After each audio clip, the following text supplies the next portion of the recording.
এই দুটি ঘুঘুর ছানা এই বিগত একদিন পূর্বে প্রচণ্ড ঝড় হয়েছিল।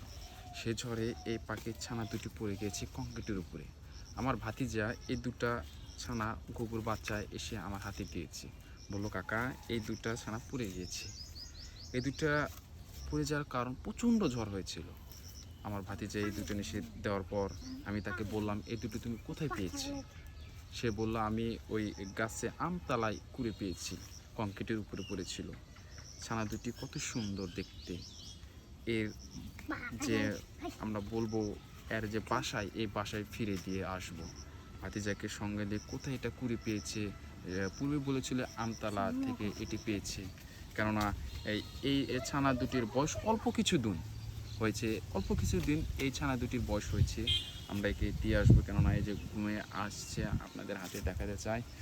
এই দুটি ছানা আপনারা দেখতে পাচ্ছেন ঘুমাচ্ছে, তার বাসাতে রেখে দিয়ে আসবো এবং পরিবার ফিরে পাবে।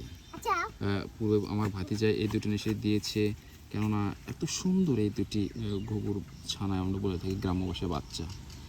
এই বাচ্চা দুটির গায়ে দিয়ে এখনও কাটা, আমরা বলে থাকি ফোড়া বা লোম এখনও কমপ্লিট হয়নি, অল্প অল্প ধীরে ধীরে শেষ হচ্ছে এবং ধীরে ধীরে আমরা বলে থাকি ফুরে উঠছে। এই যখন পুরো পূর্ণ হবে এবং পরিপুক্ত হবে ফুরে দিয়ে, তখন এটা উড়াল দিতে পারবে। এখন এরা উড়াল দিতে পারবে না, এজন্য তার বাসায় আমরা রেখে দিয়ে আসবো।